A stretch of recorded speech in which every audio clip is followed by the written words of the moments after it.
बिस्मिल्लाहिर्रहमानिर्रहीम और अस्सलाम वालेकुम। 16 मई और पाकिस्तान में जुमे की शाम। आज की अहम तरीन खबरों में इंडिया पाकिस्तान का हालिया कॉन्फ्लिक्ट और उसमें ये अंडरस्टैंडिंग कि इंडिया हमला करेगा, पाकिस्तान जवाब नहीं देगा। अब पूरी दुनिया से इसकी एविडेंस सामने आ रही है। आपके सामने तफसीलात रखेंगे कि फिर हमला क्यों वापस किया गया, किसने इसमें अपना किरदार अदा किया, हमारी खबर क्या थी और आप पूरी दुनिया से इसकी एविडेंस क्या आ रही है। आप जब एविडेंस देखेंगे तो आप भी परेशान होंगे। इसके साथ साथ इंडिया और तुर्की की भी एक नई जंग शुरू हो गई है। वो क्या है और वो क्यों हो गई है, उस पर बात करेंगे। फिर मशरक़ वुस्ता में जो सदर ट्रंप ने 3 से 4 ट्रिलियन डॉलर के नए इन्वेस्टमेंट के मुआहदे कर दिए हैं, दौरा मुकम्मल किया है, उससे हाफिज जनरल आसिम मुनीर साहब की परेशानियों में इजाफा हुआ है। वो क्या हुआ है, उस पर बात करेंगे। फिर पाकिस्तान के अंदर जश्न मनाया गया है आज पूरा दिन इंडिया पाकिस्तान के कॉन्फ्लिक्ट के ऊपर, और खुदा खुदा करके ये जो शहीद स्क्वाड्रन लीडर हैं उसके घर भी कोई गया है। ये सारे मामले भी और भी कुछ खबरें हैं जो आपके सामने रखेंगे। अब चलते हैं ज़रा पहली खबर की तरफ, लेकिन उससे पहले याद दहानी कि अगर अभी तक आपने हमारे व्हाट्सएप चैनल को ज्वाइन नहीं किया तो ज़रूर कीजिए, क्योंकि हमें तवक्को है हुकूमत से भरपूर कि आने वाले चंद दिन में ये हमारा यूट्यूब चैनल पाकिस्तान में ब्लॉक कर देंगे। फिर आप तक पहुंचने का यही एक ज़रिया होगा, तो व्हाट्सएप चैनल को ज़रूर आप ज्वाइन कीजिए। मैं पहले भी आपको बता चुका हूं कि जब आप इस चैनल को ज्वाइन करते हैं तो आपकी कॉन्फिडेंशियलिटी रहती है। ना मुझे पता होता है आपने इस चैनल को ज्वाइन किया है, ना किसी और को पता लग सकता है। ये सिर्फ आप तक ही ये डाटा और व्हाट्सएप तक ही ये डाटा रहता है। चौधरी निजामुद्दीन साहब को इसका पता नहीं चलता। उसके अलावा व्लॉग के एंड पर हमने आपको वीपीएन्स के बारे में भी इंफॉर्मेशन दी है। ये वो वीपीएन्स हैं जो आपको इंस्टॉल करने चाहिए, ताकि आप, मेरा मशवरा तो ये कि अभी से इंस्टॉल कीजिए और इन्हीं पर व्लॉग देखा करें, क्योंकि बगैर वीपीएन के आपको पाकिस्तान के अंदर कम से कम ट्रबल होती है। तो पहली खबर की तरफ चलते हैं। याद कीजिए जब इंडिया पाकिस्तान का ये कॉन्फ्लिक्ट हुआ था और कई दिन तक, सबसे पहले तो याद करें कि इंडिया ने पाकिस्तान पर मिसाइल दागे थे। DGISPR ने आकर हमें बताया कि 6 जगहों पर 24 मिसाइल दागे गए। पाकिस्तान पूरे के अंदर जाहिर है एक तशवीश फैली, शहादतें हुई। शुरू में वो शहादतों का नंबर 5-6 बताया गया। पता तो बहुत पहले ही था कि कितनी शहादतें हुई, क्योंकि ये कोई ऐसी डेवलपिंग सिचुएशन तो थी नहीं जो 100 जगहों पर थी, या कोई जलजला आया था जो कोई 2 डिस्ट्रिक्ट्स पर था और उसमें गांव कस्बा कस्बा तबाही हुई थी। तो पूरे पाकिस्तान में 6 जगह थी। DGISPR के मुताबिक इंडिया कह रहा था हमने 9 जगहों पर हमला किया है। तो 6 जगहों के बारे में पता लगाना आप ज़्यादा से ज़्यादा 3-4 घंटे लगा लें, और वो भी जहाँ पर हुए वहाँ फ़ौरन हमारी लॉ इन्फोर्समेंट भी पहुँच गई, वहाँ हमारे मिलिट्री से रिलेटेड लोग भी पहुँच गए। तो शहादतों का तो, और इसमें शहादतें ज़ख्मियों की कोई बाद में नहीं हुई, जिनकी हो गई ज़्यादातर 90% शहादतें या 95% उसी टाइम हो गई थी। तो शुरू में तो नंबर हमें गलत बताया गया 5-6, फिर उस नंबर को बढ़ा के 8 किया गया, फिर उस नंबर को बढ़ा के 10-12 किया गया, फिर उस नंबर को अगले दिन बढ़ा के 30-35। तो अवाम की तवक्कुआत को, जैसे ये अभी नहीं आपको कहा जाता कि इमरान खान से मुज़ाकरात शुरू हो गए हैं, इमरान खान से मुज़ाकरात हो गए हैं, हो रहे हैं, लाइट चल पड़ी। ये तरीका वारदात है हमारी डीप स्टेट का, हमारे जनरल्स का, अवाम को कंफर्टेबल रखना, ठंड रख, मोट रख नहीं कहते जिसे, तो ये ठंड रखवाई जाती है ताकि लोग पैनिक ना करें, इस्तराब ना फैले, इनसे लोग सवाल ना पूछें, कोई जिद्दोजहद ना शुरू हो जाए, कोई तहरीक ना शुरू हो जाए। तो इसलिए मामलात को ठंडा रखने के लिए ये सब कुछ किया जाता है। तो बिल्कुल उसी तरह से आपको याद होगा कि जब ये हमला हुआ तो उसके बाद बिल्कुल हमें बताया गया कि बस थोड़ी सी शहादतें हैं, फिर वो नंबर बढ़ता गया, लेकिन 4 दिन तक कोई जवाब ना दिया गया। फिर हमने आपको एक खबर दी थी, उसकी तरफ तो आते हैं आखिर पर, वो सील करेंगे सारी खबर को उस तज्जिए के साथ। पहले अब जो शवाहिद सामने आए हैं वो आपके सामने रखते हैं। सबसे पहले हम आपको जयशंकर की हालिया स्टेटमेंट सुनवाते हैं, जिसमें वो अपने मुंह से ये कह रहे हैं कि हमने हमले किए, लेकिन हमने हमला करने से पहले पाकिस्तान को बताया। जी हाँ, जब पाकिस्तान हमें आकर, वो डंटोनिक साहब टीवी पर बताते थे ना कि हमारे पास मुसद्दका इत्तलात हैं कि पाकिस्तान पर अगले 36 घंटे के अंदर अंदर, 24 से 36 घंटे के अंदर अंदर हमला हो जाएगा, और हम और आप भी समझते थे कि कोई इंटेलिजेंस से रिलेटेड कोई इंफॉर्मेशन पाकिस्तान तक आई है। अब जयशंकर ने भांडा फोड़ दिया है। उसने अपने मुंह से आगे बता दिया कि हम थे जो डायरेक्ट बताते थे पाकिस्तान को। तो असल में आपको और हमें धोखा दिया गया, और हमें यह नहीं बताया गया कि इंडिया के साथ हम इस चीज पर ऑन बोर्ड थे या कम से कम कम्युनिकेशन में थे, और इंडिया हमें डायरेक्टली बता रहा था कि हमने आप पर हमला करना। और हम लोगों को तैयार करने के लिए हम टेलीविजन पर रात के 2 बजे आकर ये प्रेस कॉन्फ्रेंस कर देते थे कि पाकिस्तान पर हमला होने लगा है, हमें इंटेलिजेंस जराए से ये पता चला है। असल में वो जराए कोई और नहीं थे, वो डायरेक्ट थे। ये वही थे, हजूर ये हैं वो जराए, वो नवाज शरीफ साहब वाली बात। तो डायरेक्ट इंडिया ने बता रहा था। सुनिए जयशंकर जो इंडिया के वजीर खारजा हैं वो क्या कह रहे हैं। Because even at that start, at the start of the operation, we had sent a message to Pakistan saying we are striking at terrorist infrastructure. We are not striking at the military. So the military has an option of standing out and not interfering in this process. They chose not to take that good advice. सुन लिया आपने। अब वो वाजे इसमें बगैर लगी लिपटी, और इसीलिए याद कीजिए कि हम मीम्स भी बना रहे थे, मजाक भी उड़ा रहे थे, लेकिन वो मोदी जो तकरीर में कह रहा था कि पाकिस्तान ने वापस हम पर हमला ही कर दिया, ये सुनिए मोदी ने क्या कहा था। पाकिस्तान ने भारत पर ही हमला करना शुरू कर दिया। सुना? तो ये जो हैरानी है उसकी, ये हालांकि it's a stupid thing to think even कि आप किसी मुल्क के अंदर मिसाइल मारे, आप उनके लोगों को शहीद करें, और वो भी दो मुल्क इंडिया और पाकिस्तान जैसे हों, और वहां पर ये एक्सपेक्टेशन हो कि वापस हमला नहीं होगा। आप जरा खुद दिमाग सोचिए ना। तो क्या मतलब, ये हमें पता है मोदी स्टूपिड है या वो वहां पर ऐसी स्टूपिडिटी हो सकती है, लेकिन इतनी तो नहीं हो सकती ना कि वो हमला करें और सोचे हमला नहीं वापस होगा। तो फिर क्या वजह है इंडिया के शशदर रह जाने की? वजह क्या है? वजह यह है कि नूरा कुश्ती मीन रल के चुगरियां सन, मतलब कि ये सारी अंडरस्टैंडिंग थी, उन्होंने इनको बताया हुआ था हम हमला करेंगे, और हमारे वाले इसमें, अब हम कैसे कह सकते हैं कि हमारे वाले इसमें कंफर्टेबल थे? ये मैं नहीं कह रहा, अब पाकिस्तान के अंदर से भी आवाज आ रही, न्यूयॉर्क टाइम्स भी बता रहा है। लेकिन पहले जरा आपको वो सारे चीजों को जरा कनेक्ट कर ले। तो जयशंकर की स्टेटमेंट आपके सामने आ गई कि हमने हमले से पहले ही बता दिया था। अब क्या ये सिर्फ जयशंकर कह रहा है जो इंडिया का वजीर खारजा है? नहीं, आपके वजीर खारजा ने भी बता रखा है, इसहाक डार साहब ने, कि हमें हमले से पहले ही पता था। तो उन्होंने भी कंफर्म कर दिया कि ये जो इंडिया ने हमला करना था इसके बारे में हमें मालूम था। जी हाँ, ये हो गई दो बातें।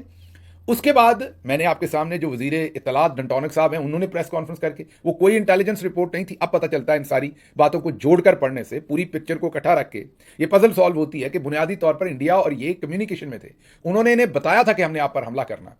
तो फिर वो डंटोनिक साहब की प्रेस कॉन्फ्रेंस आ गई। अब आगे चलें, यहीं पर काम नहीं काम सारा नहीं हुआ। आगे नजम सेठी क्या कहते हैं, क्योंकि हम तो जाहिर है हमें कहा जाएगा पॉलिटिकली अपोनेंट हैं, जनरल आसिम मुनीर साहब पे तनकीद करते हैं, शहबाज शरीफ पर करते हैं, फलां पे करते हैं, तो ये तो ऐसे ही तजिया दिए जा रहे हैं।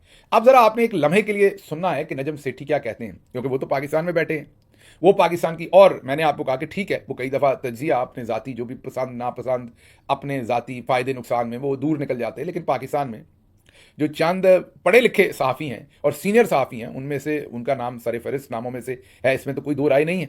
तो नजम सेठी साहब जो है वो अब एस्टैब्लिशमेंट के भी करीब है। वो ये कह रहे हैं कि पाकिस्तान ने वापस हमला नहीं करना था, आपने इस बात पे फोकस करना है। पाकिस्तान ने हमले का जवाब नहीं देना था, वो तो फिर इंडिया कहीं रुका ही नहीं। मतलब अंडरस्टैंडिंग थी कि इनिशियली मिसाइल मारेंगे, हम जवाब नहीं देंगे, लेकिन वो इंडिया वहां रुका नहीं, उन्होंने कहा चलो थोड़ी सी और ठुकाई कर दें, फिर आगे बताते हैं कि मामला कहां से खराब होगा। ये जरा नजम सेठी क्या कहते हैं सुने। पाकिस्तान का मौका ये था कि हम अभी रिस्ट्रेंट शो कर रहे हैं, हमने अपने आप को डिफेंड किया है एयर कॉम्बैट जो हुई, मगर हमने रिस्पांस नहीं किया, और हमारा हक है, हम करेंगे, हम राइट टाइम पे करेंगे। मेरा ये ख्याल है कि हुआ ये कि एक सिग्नलिंग हुई, क्योंकि नूर खान एयरबेस जो है वो करीब है कमांड एंड कंट्रोल सेंटर, एक आध 1.5 किलोमीटर के दूर पे। तो पाकिस्तान ने अनाउंस किया कि हम एक nuclear command and control authority की मीटिंग करने लगे हैं। ये पहुंच गई अमेरिका तक। अमेरिका ने फौरन फोन उठाने शुरू कर दिए कि वो रुक जाओ क्यों है। हमने कहा जी ये कर रहे हैं, इनको आप रोके। अमेरिका ने फौरन फिर उस वक्त फिर उधर बात की इंडिया में कि जी एक ही करते हुए बस करो। That's how it happened. ये भी सुन लिया आपने। अब जब ये तस्वीर के अंदर, लार्जर पिक्चर के अंदर ये वाला पीस भी लगा दीजिए। पहला पीस याद कीजिए, जयशंकर की हमने आपको तकरीर सुनाई। दूसरा पीस हमने इसहाक डार का बयान कि हमें पता था। तीसरा पीस के डंटोनिक साहब रात को आके कह रहे हैं कि हमें इत्तलात मिली कि हमला होना है। अब वो सबको पता है, वो इत्तलात डायरेक्ट ही आ रही थी। उसके बाद हमने आपको नजम सेठी की तकरीर सुनाई। अब याद कीजिए, अमरीकी नायब वजीर खारजा, नायब सदर, अमरीकी नायब सदर जेडी वैंस, उन्होंने भी कहा था कि इंडिया पाकिस्तान पर हमला करेगा, देखते हैं आगे मामला कैसे चलेगा। तो उनको भी पता था कि इंडिया ने पाकिस्तान पर हमला करना है, और उन्हें यह था कि पाकिस्तान आगे से उम्मीद है कि एस्केलेशन नहीं करेगा। तो जो पाकिस्तान की अंडरस्टैंडिंग थी वो उन्होंने भी 2-3 दिन पहले बता दी थी, उसको भी पिक्चर को फिट करें। अब यहीं पर नहीं, अब न्यूयॉर्क टाइम्स के अगर आप सारे हवाले देखें तो उससे भी आपको वाज़ेह नजर आता है। न्यूयॉर्क टाइम्स कहता है कि जो सैटेलाइट, ये हमने पहले खबर आपको दे रखी है, 14 तारीख को न्यूयॉर्क टाइम्स ने ये स्टोरी छापी, और न्यूयॉर्क टाइम्स की स्टोरी ये है कि पाकिस्तान और इंडिया ये जो क्लेम कर रहा है कि हमने इधर पठानकोट उड़ा दिया, तो उधमपुर उड़ा दिया, तो इधर इंडिया कहता है हमने ये रावलपिंडी उड़ा दिया, तो फलां उड़ा दिया, वो कहते हैं ये झूठ है, एग्जैजुरेशन है। लेकिन न्यूयॉर्क टाइम्स की जो इमेजरी है सैटेलाइट के थ्रू, वो ये जरूर बताती है कि पाकिस्तान में नुकसान थोड़ा सा ज्यादा हुआ है। हमारे रनवेज के ऊपर खड्डे हैं, हमारा रहीम यार खान का जो एयरपोर्ट है उसकी ज्यादा तबाही हुई है। और न्यूयॉर्क टाइम्स की बात को भी अगर जोड़ें तो नजम सेठी साहब वाला ही तजिया बनता है कि शायद हमले का जवाब नहीं दिया जाना था जब तक के मामलात एयर बेसिस के ऊपर हमले की सूरत में कन्वर्ट नहीं हो गए। उसके बाद याद कीजिए राणा सनाउल्लाह का बयान। न्यूयॉर्क टाइम्स की स्टोरी के बाद सीधा हम राणा सनाउल्लाह पे जाते हैं। याद कीजिए कि उन्होंने क्या कहा था। राणा सनाउल्लाह ने कहा था कि पाकिस्तान एक जिम्मेदार रियासत है, इंडिया ने हमला किया, हमने जहाज गिरा लिए, काम खत्म, बस, और हमने अब जवाब नहीं देना। तो इसका मतलब यह तय हो गया, ये अब 3-4 चीजें तय हो गई, ये जो हमने एविडेंस आपके सामने रखी इसमें से, कि अमेरिका को भी पता था कि इंडिया ने पाकिस्तान पर हमला करना और पाकिस्तान ने जवाब नहीं देना। इंडिया की और पाकिस्तान की किसी ना किसी लेवल पर यह अंडरस्टैंडिंग थी, जिसका इजहार अब जयशंकर और मोदी हैरानी में कर रहे हैं कि उन्होंने जवाब ही दे दिया, और वो कह रहे हैं कि हमने बताया था। वापस इसहाक डार कह रहे हैं हाँ बताया था। डंटोनिक की प्रेस कॉन्फ्रेंस को फिट करें सही जगह पे तो पता चलता है कि बताया था। राणा सनाउल्लाह का बयान फिट करें तो पता चलता है कि बताया था। और अब इस सब के बाद फिर आपका सवाल है कि फिर जवाब कैसे दिया गया। तो उसका जवाब अब नजम सेठी साहब के क्लिप में आपको मिल गया। लेकिन क्या आपको यहां से जवाब मिला? नहीं। जब पाकिस्तान ने वापस हमले किए थे तो हमने पहले 2 घंटे के अंदर पाकिस्तान में सबसे पहले ये खबर आपके सामने रखी थी, याद कीजिए। ये कोई ऐसा नहीं कि मैंने क्रेडिट लेना है और मेरा कद 4 इंच बड़ा हो जाना है। ये इंपॉर्टेंट होता है जब आप जर्नलिज्म या सिटीजन जर्नलिज्म करें या आप एनालिसिस करें कि अगर किसी ने आप तक ये खबर पहुंचाई है तो जिसने पहुंचाई है उसको उसका क्रेडिट जरूर दें। खबर तो मैंने रखी थी, चेहरा तो मेरा था, लेकिन मुझे तो किसी ने टिप की थी ना खबर अंदर से, सिस्टम से। तो ये उस बंदे का क्रेडिट है कि ये पता चले कि सबसे पहले ये इंफॉर्मेशन कहां से आई थी।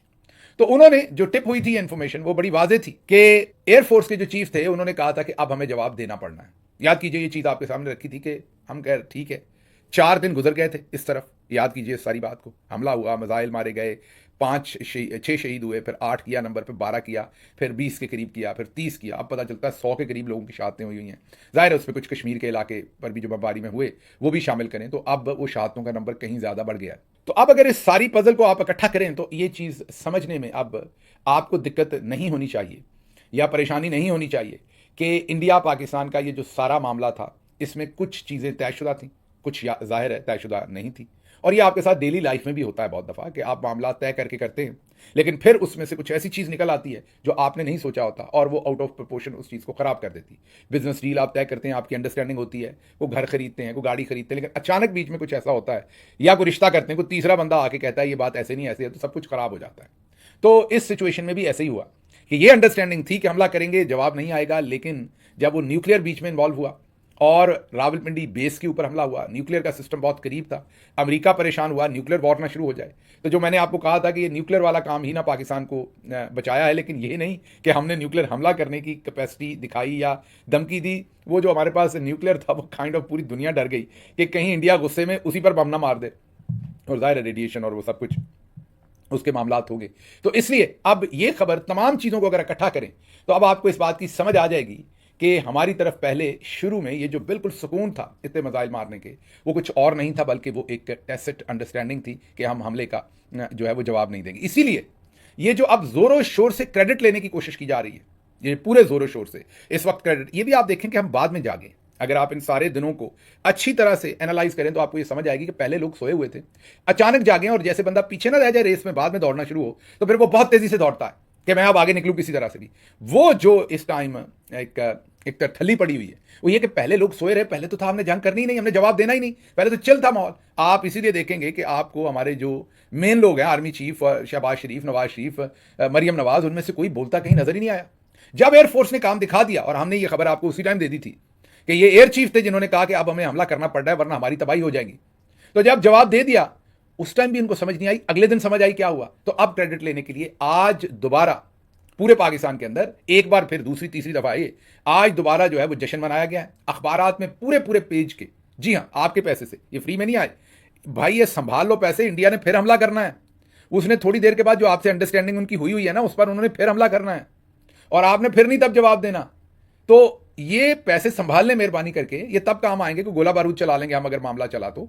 पाकिस्तानी कौम ने फिर आपसे जवाब दिलवा लेना। इस दफा एयरफोर्स ने किया है, अल्लाह करम करेगा, कोई ना कोई अपना किरदार अदा करेगा। उस बार भी प्लानिंग जो शरीफ खानदान की और उनके हवारियों की है वो दरी की दरी रह जाएगी। जवाब अगली बार भी देना ही पड़ेगा इंशाल्लाह, अगर ऐसा कुछ हुआ, अल्लाह ना करे हो, लेकिन हुआ तो जवाब देना पड़ेगा। तो उस गोला बारूद के लिए पैसे संभाल लें।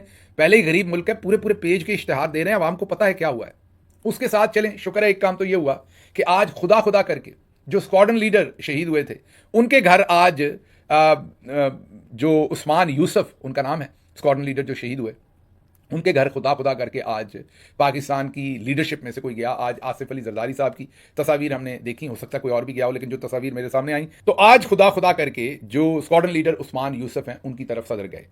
तो इसमें और भी शहादतें हुई, जाहिर है उस्मान यूसुफ साहब के अलावा और भी शहादतें हुई।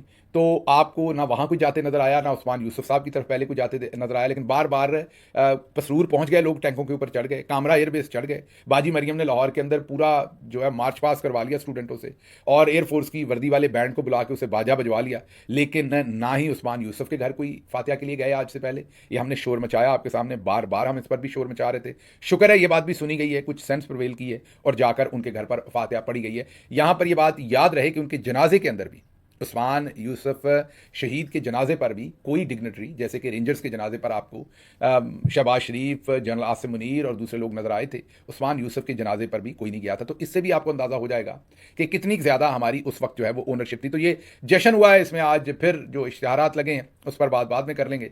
अब ज़रा अगली खबर आपके सामने रख दें क्विकली कि टर्की और इंडिया की एक नई जंग शुरू हो गई, नई किस्म की जंग। टर्की के कुछ ये शोर पड़ा कि पाकिस्तान ने तुर्की से कुछ ड्रोन हासिल किए हुए हैं और वो ड्रोन जो है वो इंडिया ने शायद कोई गिरा होगा उधर, तो उन्हें पता चला ये तुर्की से हैं, तो इस पर गुस्सा था।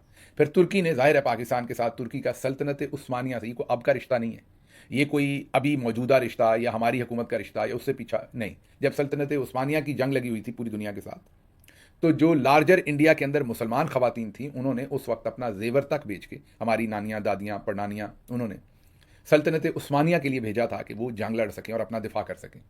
तो तुर्की के साथ ये जो लार्जर इंडिया के मुसलमान हैं, उनके, जो उस वक्त का लार्जर इंडिया था, अब जाहिर है बांग्लादेश है, पाकिस्तान है, इंडिया है, तो जाहिर है पाकिस्तान के विरसे में ही आती है वो सारी चीज़। तो तुर्की और पाकिस्तान का वो रिश्ता है बहुत ही, आप ये कहें कि तकरीबन एक सदी का वो रिश्ता है जो तुर्की और पाकिस्तान के लोगों का। इसलिए तुर्की ने जाहिर है हमारा साथ दिया, उस पर इंडिया में बहुत गुस्सा है। और तुर्की की एक कंपनी जिसका नाम गालिबन सेलेबी है, वो एयरपोर्ट ऑपरेशंस का काम करती है। बड़े बड़े जो एयरपोर्ट्स हैं, बेंगलोर है, मुंबई है, दिल्ली है, गोवा है, वहाँ पर वो ग्राउंड ऑपरेशंस का काम उनके पास ठेका है।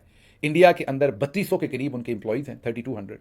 अब इंडिया ने गुस्से में आके 14 तारीख को उनका जो रिवोक कर लिया सिक्योरिटी क्लियरेंस, मतलब उस कंपनी को जो सिक्योरिटी क्लियरेंस दी हुई थी इंडिया के अंदर ऑपरेशन करने की, वो रिवोक कर दी।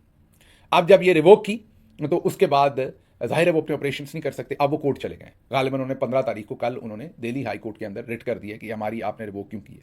ये वो गुस्सा है, ये तुर्की दिखा रहा है, अपना इंडिया दिखा रहा है तुर्की के खिलाफ। लेकिन देखते हैं ये मामला किधर चलेगा। जाहिर है तुर्की भी रिटेलिएट करेगा, जवाब देगा, लेकिन ये सफारती लड़ाई अब अदालती लड़ाई बन रही है। इसके साथ साथ अजरबैजान भी पाकिस्तान के साथ खड़ा हुआ है, वो भी हमारा बहुत पुराना रिश्ता है, वो भी कोई नई बात नहीं है। उसकी वजह यह कि अजरबैजान और आर्मीनिया का जो फड्डा है उसमें पाकिस्तान अजरबैजान के साथ खड़ा होता है। अजरबैजान जाहिर है तुर्की के भी करीब है, तो वहाँ से भी हमें सपोर्ट मिली। उनके भी खिलाफ इंडिया बड़ा पंप हुआ है, उस पर भी बात करेंगे किसी टाइम डिटेल में कि क्या है, अभी आपको इन्फॉर्मेशन देनी थी।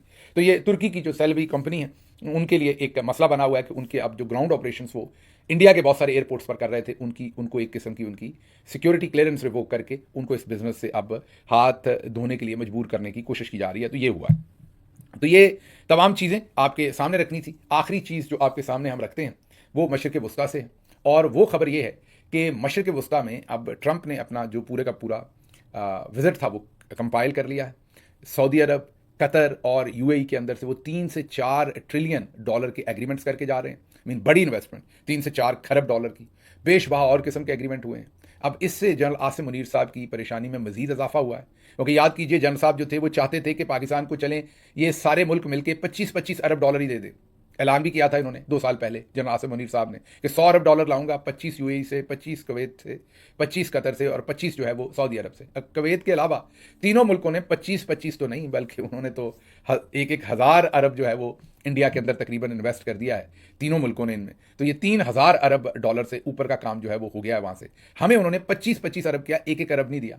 तो उससे जाहिर है मायूसी भी है और फेलियर का सेंस भी होगा। वो जो SIFC के अंदर हवा भरी थी और वो फेलियर हुआ, और रियलिटी चेक भी होगी कि अगर आपको सिर्फ अरबी की समझ आती है, अरबिक लैंग्वेज की, या आप कुरान करीम के हाफिज़ है, तो ये जाहिर है एक बड़ी अच्छी सादत वाली बात है। लेकिन इसका मतलब ये नहीं है कि अरब लोग जो है वो आपके साथ तजारत भी करेंगे और वो आपके यहाँ इन्वेस्ट भी करेंगे। इसका मतलब ये है कि पैसा वहीं इन्वेस्ट होता है जहाँ पर या तो ताकत होती है या वहाँ पर पैसा फल फूल सकता है। ये जो अरब कंट्रीज़ हैं, ये अमेरिका में पैसा इन्वेस्ट कर रहे हैं, उनका बिल्कुल दुरुस्त फैसला है। उनकी अपनी जो उनकी फॉरेन पॉलिसी है उसका बेहतरीन ये इस्तेमाल है, क्योंकि उनको अमेरिका से सिक्योरिटी भी मिल रही है और उनका पैसा भी वहाँ फल फूल रहा है। तो वो क्यों ना वहाँ पर इन्वेस्ट करें, हमारी तरफ इन्वेस्ट करें, जहाँ पर आपके सामने जो हालात हैं वो पता ही हैं। जब जिसको मर्जी चुक लो, जब जिसका मर्जी इंटरनेट बंद कर दो, जब जो कानून मर्जी चेंज कर दो। यहाँ पर वहाँ तो हम इंडिया में रो रहे हैं ना, वो रिवोक कर दिया सिक्योरिटी क्लियरेंस, यहाँ तो पाकिस्तानियों की शहरियत तक जो है वो रिवोक कर ली जाती है। तो इसलिए बैनुल-अक़वामी कंपनियां जो है उनके लिए बहुत मुश्किल है कि ऐसे हालात के अंदर वो यहाँ इन्वेस्ट करें। मुझे यहाँ से इजाज़त दीजिए। अल्लाह आपका हामी और नासिर हो। पाकिस्तान जिंदाबाद।